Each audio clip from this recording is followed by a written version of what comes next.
Robert F. Kennedy was a politician in the early 1960s. He was running after his older brother, John F. Kennedy, who was assassinated.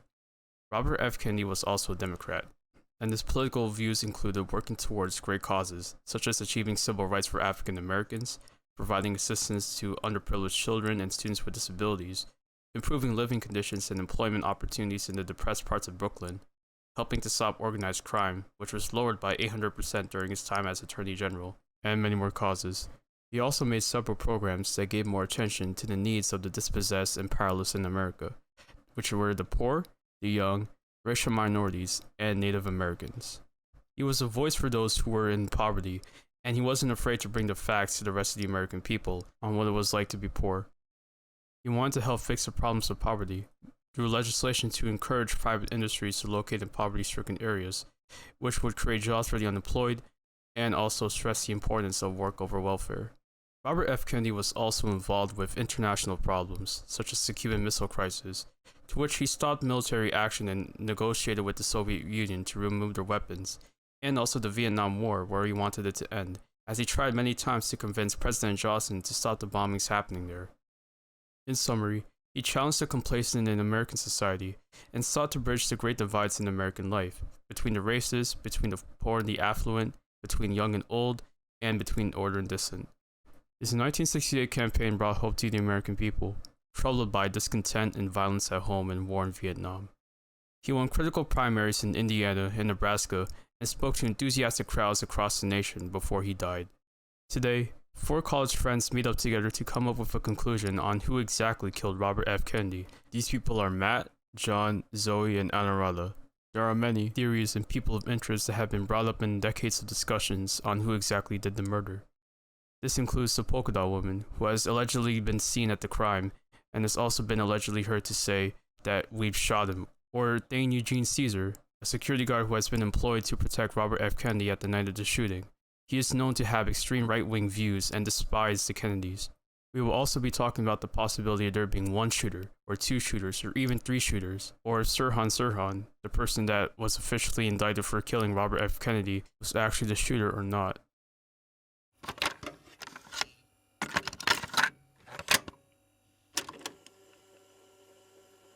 So, Caesar said that if he elected Robert Kennedy, Caesar is the security guard.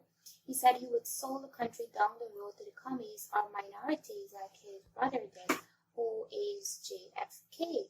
So, do you think it is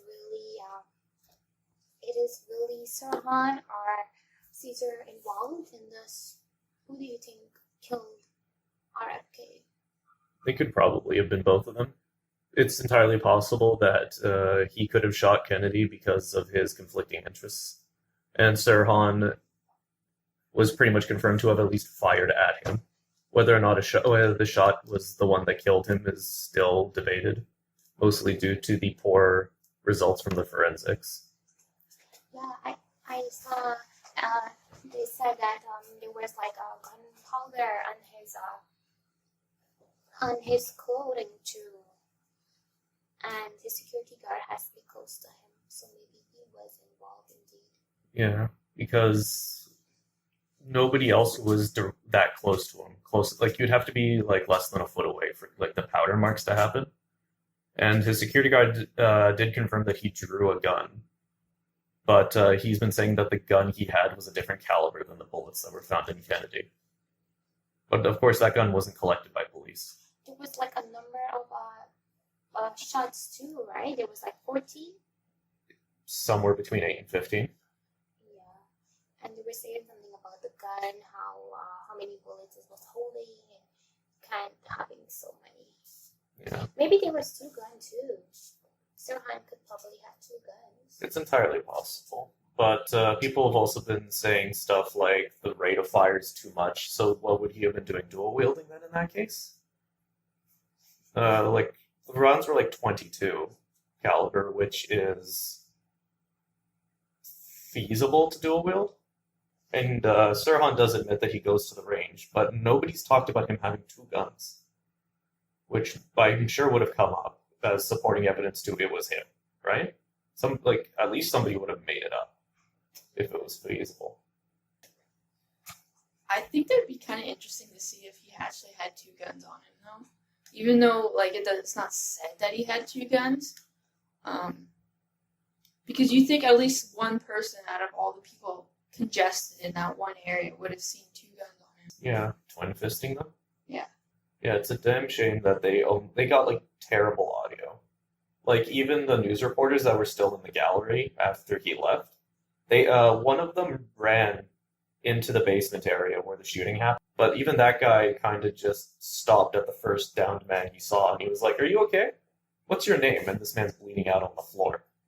So he didn't get anything, and he was there for like a couple of minutes. Well, of course he's not going to get anything. The guy's on the ground dying. Like, Honestly, yeah, I actually agree with what you said with like how like if there were like there was a lot of people at the event. Like they like at least one person like would have said by now that Sirhan Sirhan was holding 2 guns, right? Yeah, there's also the door frame that he fired through was taken out of the building to be investigated, and there were like 5 or 6 shots in there.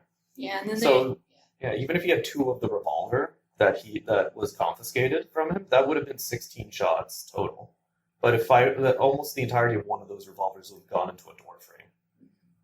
Yeah, and then actually after they were done investigating with the shooting and the murder, they actually got rid of the door frame. So Right. they destroyed evidence. Oh, yeah. Once the thing was closed, so no one can go back and actually look at it to see what actually happened with the door frame. Or if there were like different bullets embedded in the door frame, even if the holes were different sizes, Yeah. we can't tell now. No. Yeah, and also like, how do you like if he had 8 shots? How do you land 2 in one part of the door frame, 2 in another, and then 1 or 2 in a third bit? That you almost have like that's hard to do intentionally under pressure. I would almost speculate that there was like a machine gun involved for that many bullets to go into the door frame. Yeah, or Even if more than one shooter. Yeah, like you would almost have to like wave the gun around.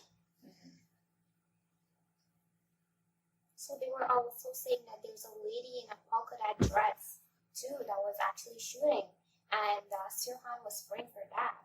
There's like 5 different eyewitness reports of this lady in a polka dot dress, and one of them says that she said that she shot him. She says that the man she was talking to when the witness saw shot him. She was just confirming that he succeeded. And then everyone says that they ran into a back alley and just disappeared off the face of the earth. Is there any police reports about that, or like them trying to investigate that woman and the man?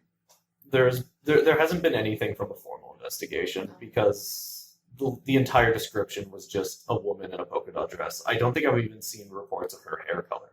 So, for all we know, it could have been a man in a dress. Yeah. Pretending to be a woman. That sounds like something the CIA would do. And speaking of the CIA, what if they brainwashed him? Sirhan?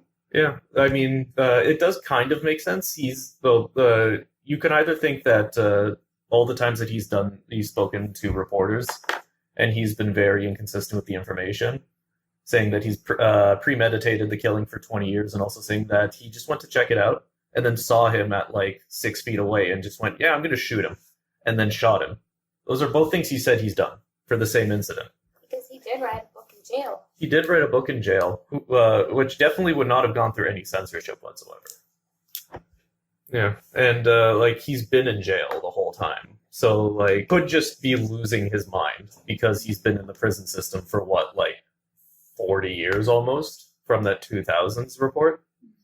He's gone on record saying that he used to go to a firing or like a shooting club is what they called them back then. Yeah. Because he was like, it's a hobby. I wasn't doing it as practice to kill the president. No way. Whether or not it's true, we have no way of knowing for sure. Unless we go ask him. But even then, like, would he even give like an objectively true answer at this point is also a very good question. Yeah, who knows what they've done to him? Yeah, and they could most probably give him like a piece of paper where he has to say this word for word, and he can't go off script. Oh yeah. And if he does, he gets tortured or something happens to him. God knows. Yeah, like the moment that he went into a prison, it was pretty much over for like guaranteeing that what he said was remotely true.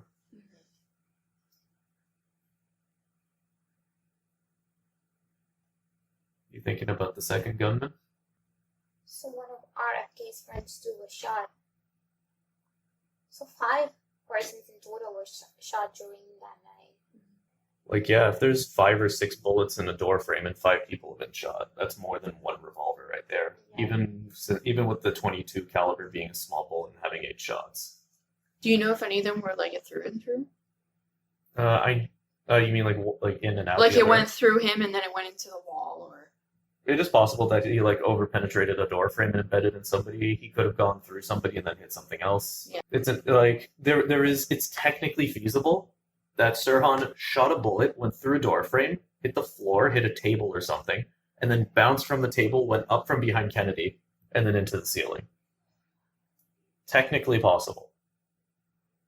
yeah, because it could have fragmented into pieces, and it could have hit different people, Yeah. depending how like strong his bullets were. Yeah. Pretty The much. real travesty is that the coroner's report is not perfectly detailed. So when I was looking through it, I could not confirm if like when a bullet entered him and embedded into him, one of those ones, I don't know if it tumbled in. Because if it ricocheted, it probably would have tumbled as it came in because it's been bouncing off of other stuff. And then it didn't go out the other end because it didn't have the energy from bouncing and from tumbling inside. No, of him. it got stuck inside of him. Pretty Yeah, much. but like we don't know. Like that's probably why there's so many conspiracies about this thing, because a lot happened. Not a lot was documented, and it was indoors, so there weren't a lot of witnesses. And there like it's not like with JFK where you can see the nanosecond he got shot. Like it was filmed. You can see the frame where he stopped being John F. Kennedy. But with Robert, like the closest we have is audio that I could make if I put a sock over the microphone and then tossed it in the closet and then yelled from the other room. There was one reporter, I think his name was like John Ware. He did a little interview a few years ago because he actually covered the assassination for a news agency, and then he continued to investigate it afterwards on his own initiative. And he was talking about how that it is entirely possible that he was shot, it was Sirhan, and then everything that came out of it, the lady with the polka dot dress, the powder marks, all of it are things that happened in other instances where someone was shot. Someone that you've never heard of that never got investigated. And the only reason why we even care enough about it to consider it as evidence for something is because of how high profile and how traumatic the situation is. And like not to mention like with the family history of the Kennedys, his brother being shot a few years before him, Mm-hmm. and him being shot, and then eventually, I can't remember which family member it was, but didn't they go down in like a plane crash or something like that? Oh yeah, it was Kennedy Jr. Yeah.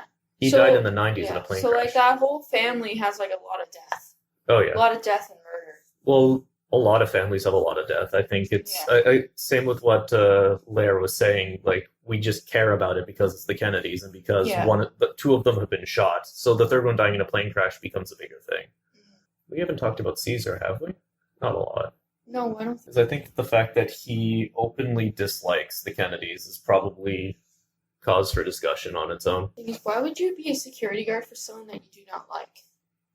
To One- kill him. One possible answer is to kill him, yes. For literally the only like answer is to kill him or to see him suffer. Another thing is that the Kennedys were very controversial in general. That's partially why 2 of them were shot. Yeah. So it's entirely possible that they simply could not afford to be sticklers for only hiring people that support them. Because like you need a bodyguard in California, you need him right now. You're just gonna get a guy who's done a good job. And then like not to mention he owned the same gun as the guy who shot and killed RFK. And then he claimed that he sold it to someone 6 months ago before the shooting, but it was proven to be false and actually sold it 3 months after he was killed. Mm-hmm. So there's kind of some controversy between what he was saying and like the fact that he actually could be a suspect. Yeah. He could be the second gunman. Yeah, the fact that he tried to cover his own ass definitely doesn't help him. I personally believe that the security guard like did play a role in the shooting because like you guys said, he's very inconsistent with his like information and stuff. Yeah, everything he says seems like it's being made up to cover his own ass. There's a lot of evidence pointing towards motive, opportunity, means. Yeah, I believe like he was hand in hand with Sirhan too, because the fact that they stated that there were like gunpowder in his clothes, and only a person with do close proximity shooting could get like the gunpowder in his clothes, only like if you're that close. Yeah, and the fact that there were like 14 to 15 bullets on the scene. Yep. Yeah, that's what I'm thinking. Because the bullet, the gun that they used, it could only hold 8 bullets, right? Yeah. So 8 of them could have come from Sirhan, and then the other 8 could have come from the security guard. Yeah. So that could be a possible scenario where Sirhan decided to shoot, and then the security guard's like, aha, here's my opportunity to get rid of someone. Yeah. Also, the security guard didn't get shot. No. No. Which The- doesn't make sense. 5 people directly around him got shot, and he didn't. And then there's also people who talk about how there was a second gunman in the pantry region with Sirhan. Mm-hmm.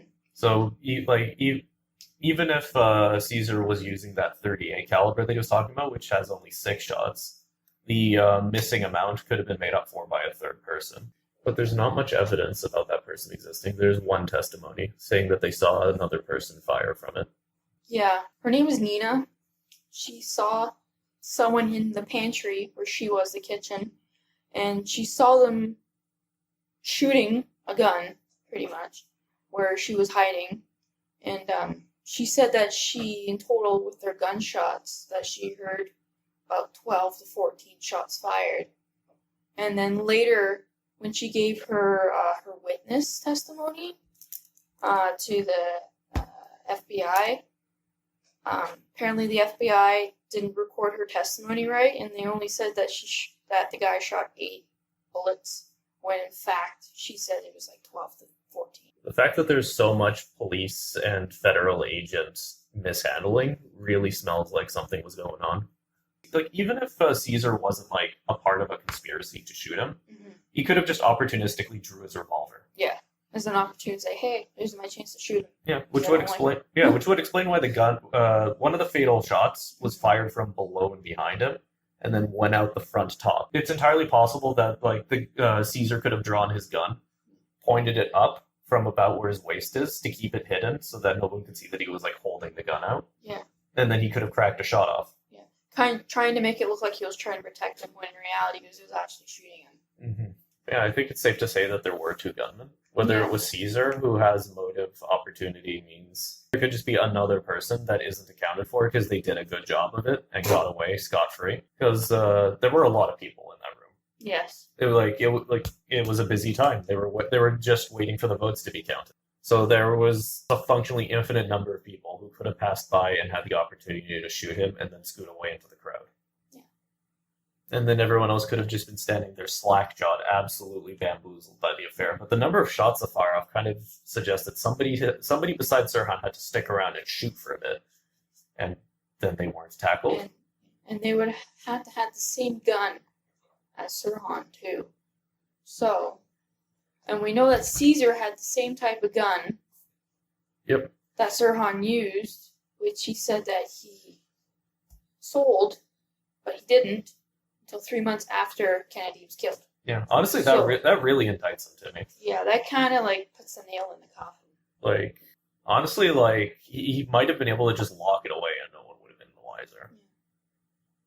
And like he's security too, so he knows all the the exits, the entrances, all the hiding Right. spots. Yeah. So he must have done surveillance before Kennedy actually went there. Yeah, well, it So wasn't he knows where he can hide it. Yeah, but it was an unplanned route. They were actually supposed to go along the ground floor, but then Kennedy decided to go that way instead, and that's how the whole situation happened. So maybe if he went the other way, it could have ended a lot differently. Yeah, maybe if he went the way that he was planning to, we wouldn't be talking about it because it would have been done so cleanly that there would have been no controversy. But because he went the other way, whoever was responsible had to improvise. Yeah.